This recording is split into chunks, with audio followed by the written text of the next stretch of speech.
usually we don't have like very high screams. We don't sing about dragons. We usually don't sing about knights and so on. Yeah, I think I can understand why many people label us as a power metal band, but I think it's because maybe there is no real genre for us. It's kind of melodic, it's kind of heavy and so on. And the closest thing to what we do is maybe in general the power metal genre. But I never thought of ourselves as a power metal band actually.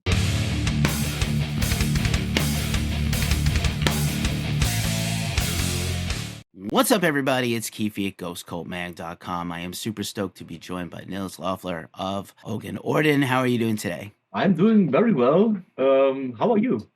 I'm really good. I'm really good for midweek, and we're super excited to talk to you. Brand new album coming out on the exciting Reigning Phoenix music label. Like some of the best releases this year already have come out from this label. And it's time to talk about your seventh record. It's kind of hard, like 7 records in however many years. Last year was the 15th anniversary of Veil, which I think is like the unofficial start of the band in terms of Yes. the current, sort of form of the band. But The Order of Fear is the new record. I've been spending some time with it.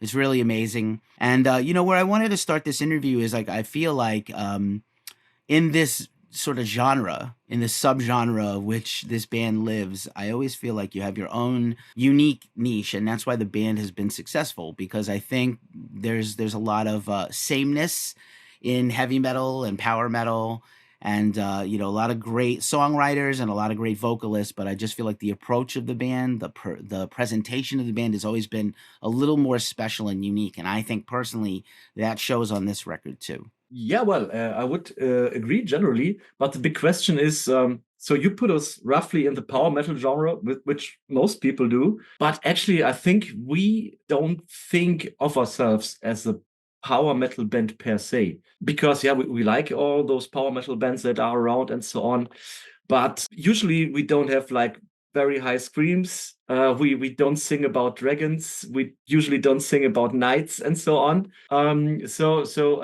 Yeah, I think I can understand why many people label us as a power metal band, but I think it's because maybe there is no real genre for us. It's kind of melodic, it's kind of heavy and so on. And the closest thing to what we do is maybe in general the power metal genre. But I never thought of ourselves as a power metal band actually. There's too much other stuff going on than just labeling it that. You know what? That's very fair, and I want to say that since we just passed the another anniversary of the passing of Ronnie James Dio, if you're not Ronnie James Dio, don't even sing about dragons and wizards and knights because he did it already, and he did it the best. So He did it the best, but there are a few other bands that no, of also course. do that very well, like for example Rhapsody or Rhapsody of Fire or whatever they are called these days. They are very good at that, and yeah, and some more. But yeah, Ronnie is the king or was the king.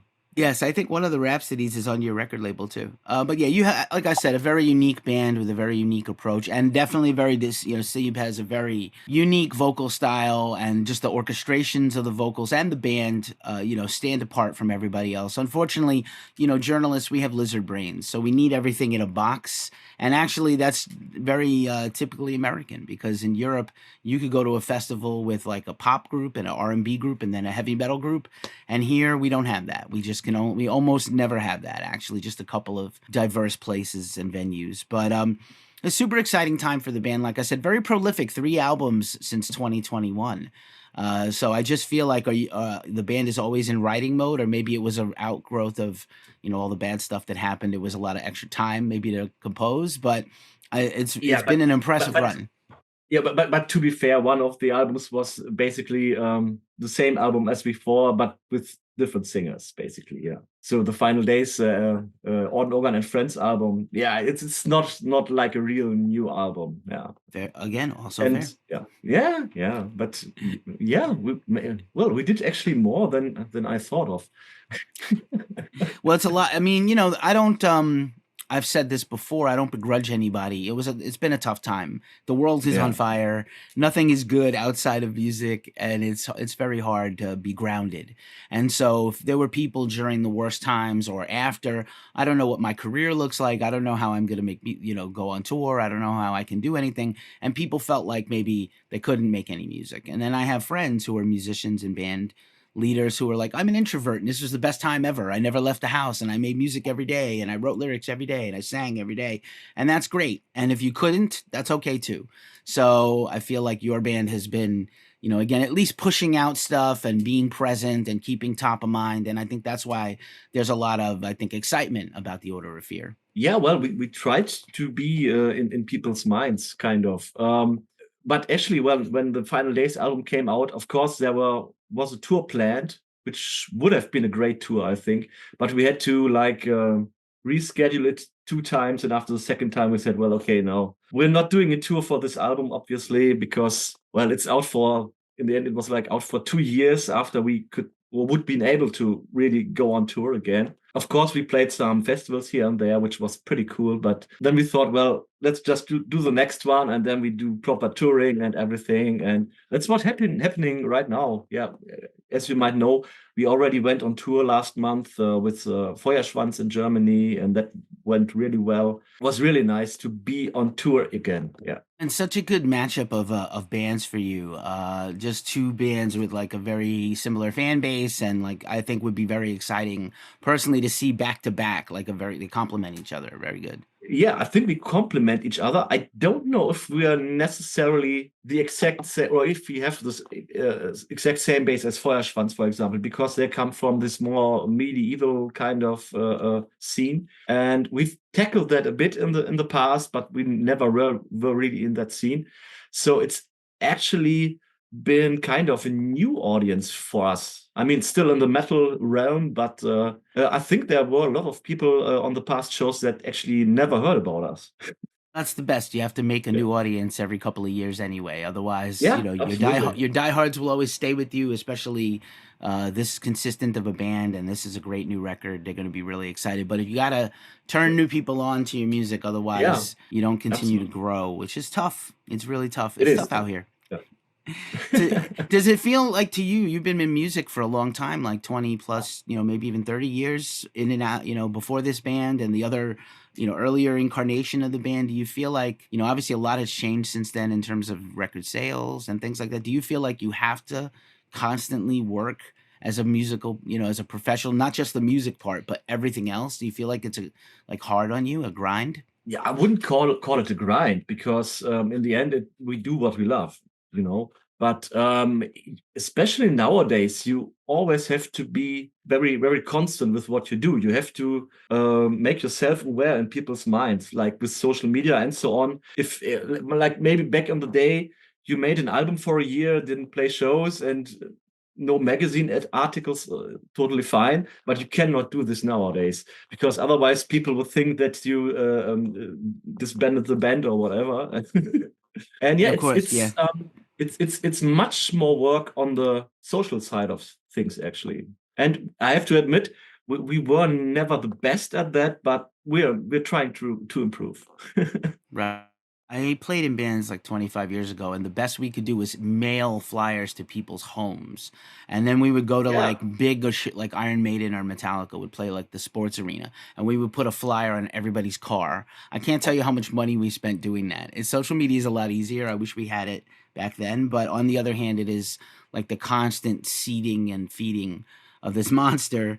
And yeah. hopefully it doesn't take away from the thing you got into, which was to make music and to play live and to jam with your friends and do those things.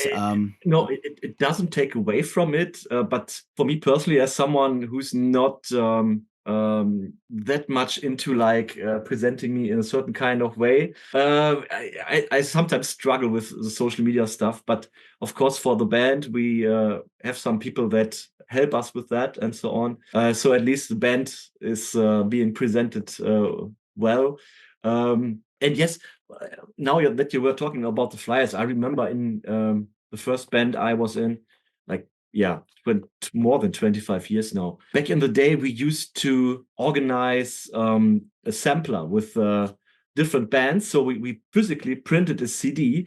And I remember we gave it away for free on the Wacken Festival back in the day. And actually, I mean, it was kind of a huge investment. But at least we got some gigs out of it and some exposure. But back then there was no Facebook, no Instagram, no TikTok, no whatever.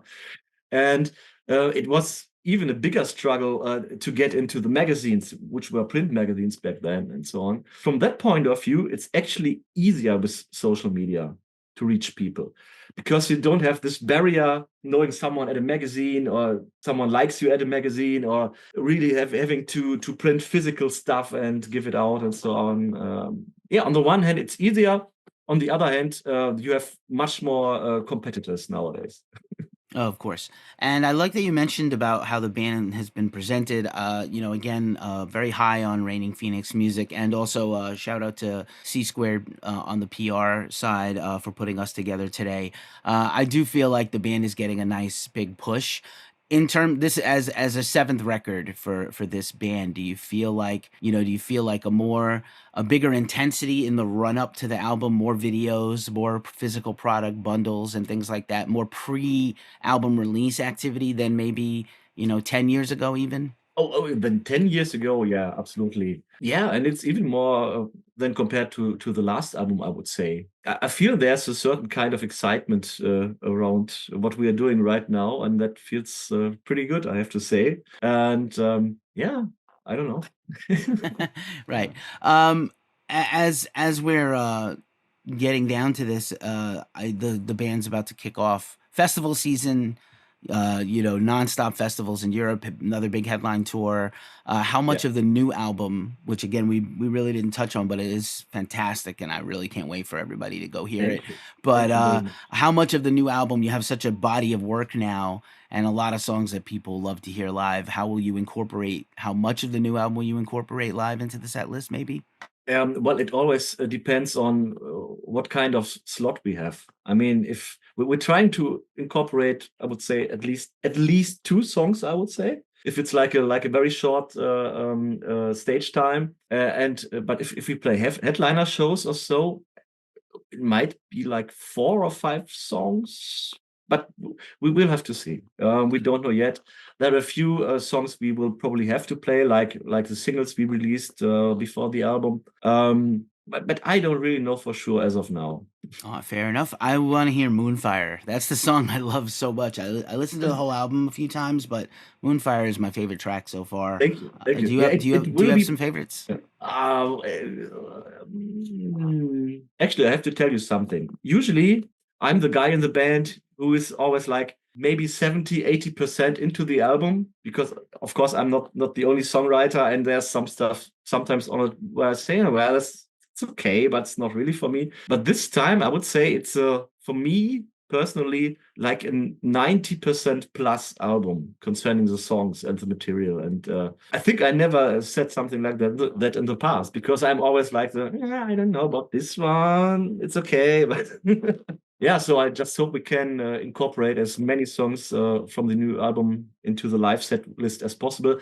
But of course, as you know, we have some other classic songs that need to be played, and we're trying to find a balance. Also, as I said, depending on the time slot that we have. If it's a longer one, we can incorporate more probably. If it's a shorter one, Not I so don't know, much. maybe Yeah. a few songs less. Yeah. Yeah, I appreciate your honesty. That's fantastic. Yeah, it's a really great record. Just for a last thing, obviously, beside musical equipment, what do you need for a tour? For it's summertime, whether it's close to home or not, what do you need to take with you as a personal item to, just make sure you're comfortable or happy, beside like guitars or anything? As a personal item, well, this might sound like very weird, but it is my right now. It's my smartphone because I can always, if I have downtime, I can play games, I can communicate with people, and so on. And apart from that, there's nothing I really take on tour with me that I really need, so to say. I mean, I'm kind of from an older generation, I guess, but and maybe it sounds a little bit heartless to say, yeah, it's my smartphone, but you can do so many things with it nowadays. I mean, I have my guitars on tour with me, so I can play them all the time, which is important. But apart from that, no, nothing special. We are chained to these little machines, let me tell you. Nils, it was really lovely to talk to you today. I'm really excited about this new record, and I look forward to seeing you guys. Hopefully, you get over to America. We'll cover you at one of the festivals in Europe with our European team. But a very exciting time for the band. Congratulations on all your success, and I wish you the Thank best of thank luck out there. Well, it was really nice to talk to you. And well, let's see what's going to happen with this album. And maybe we're going to play America one day. I really hope so, because we never went there really, apart from a few single shows. But I hope it's going to happen very soon. Let's But make it happen, everybody. Let's make it happen. let's Thank make you it so much happen. for your time. Take care. Thank you.